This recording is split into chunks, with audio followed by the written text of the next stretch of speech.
Welcome back, and in this session we are going to be looking at photomicrographs. So they are images produced by microscopes, and there's two in particular we're going to focus on, which is transmission electron microscopes, scanning electron microscopes. We're going to learn a little bit about how they work, and what you have to be able to do is to interpret them. So we're going to do that as well. So this is an example of a transmission electron micrograph. Now, you are not expected to fully understand and interpret micrographs, but there are often key features you do need to be able to do. Now, one of them is it in 2D or 3D? So transmission electron micrographs are always 2D. Why is that? That's because we fire the electrons through the specimen and then some of the electrons are absorbed.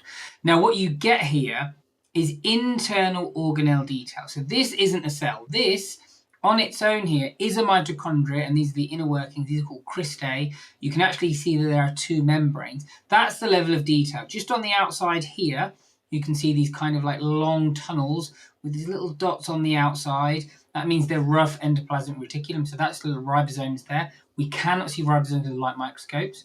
These are cut-throughs of sperm flagella.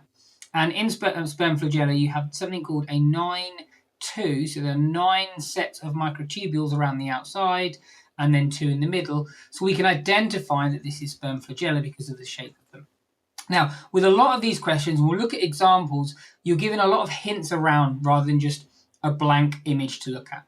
Now we're looking at scanning electron micrographs. These are slightly lower resolution, often slightly lower magnification. What they give us is the 3D surface detail. Now, all of this will be summarized in a minute, but these are really cool images.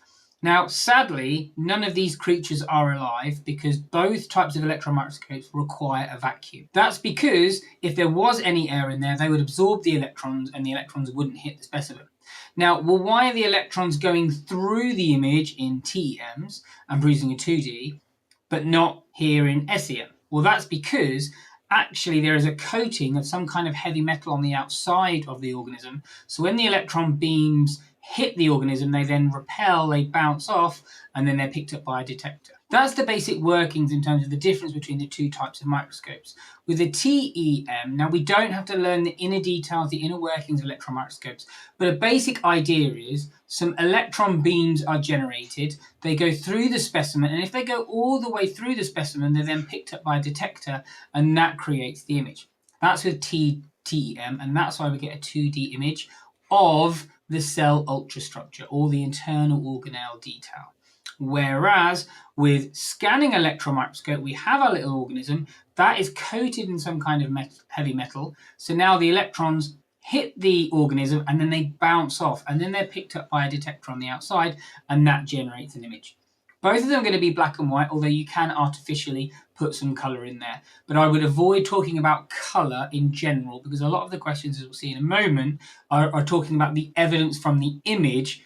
Now, you can just print an image in black and white. So an image being in black and white is not evidence for using electron microscope, because you could take a light microscope and you can make it black and white, but it is a feature of electron microscopy. Now, light microscopy, we've already looked at that a little bit with calibrating a microscope, but we follow a similar idea, is we're observing specimens. This time, we have some kind of light microscope. Rather than electrons, we have light photons that go through a specimen that will sit on the stage. And then the darker regions is where more light is absorbed, normally by some kind of stain, and the lighter regions where more light has gone through. Now, when we look at light microscopes, we're more likely going to start to look at tissue drawing. So that's groups of cells with a similar structure and function. And we're only really going to be able to see a couple of organelles. We can see the outer lining of the cell walls between, so these are plant cells here. Some of them are doing mitosis, so probably a root tip.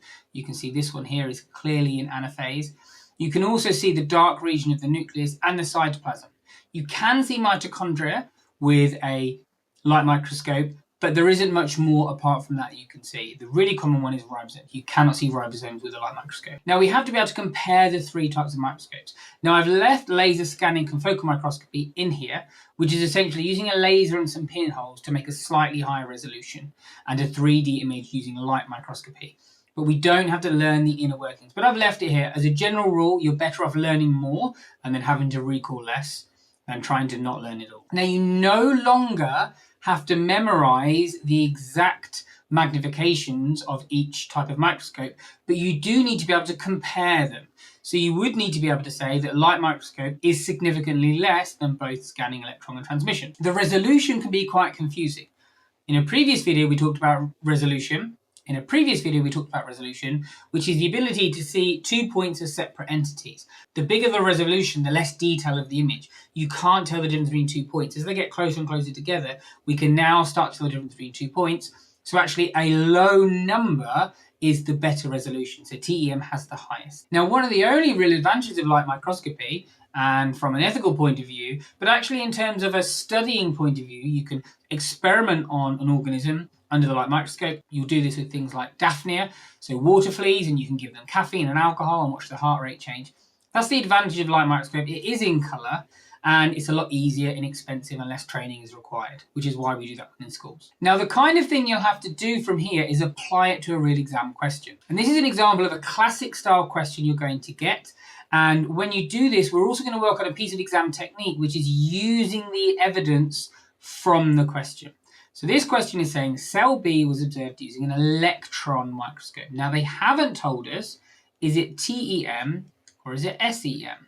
Now, I encourage you to not highlight things, to actually underline and annotate them. So when you highlight something, by the time you've processed all the information, it's too hard to hold it all in the brain. So I like to get students to write stuff down, and that reduces your cognitive load, how much you have to remember at one period of time. So give one. Now, when it says one, you give one. You don't say any more.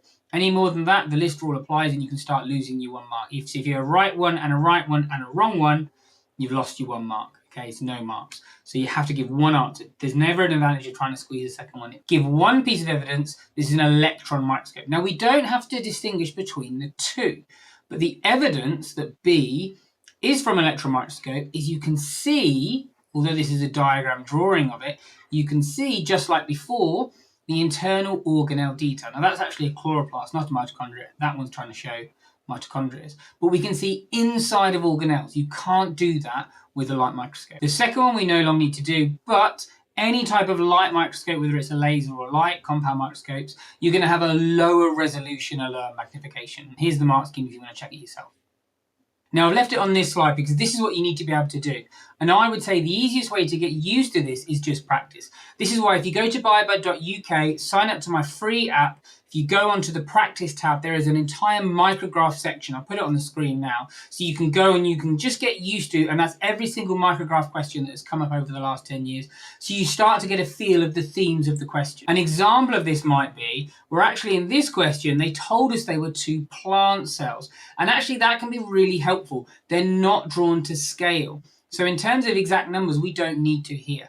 So as you do those questions, you'll start to see the pattern that often when you're doing microscope questions, a lot of the ways that you get to your answer is by reading the text before the question first. For instance, if that had said an animal cell and we're labeling organelles, well, it is an animal cell, we couldn't have then had the cell wall. Hope that was helpful, and in the next video, we're going to look at eukaryotic cells.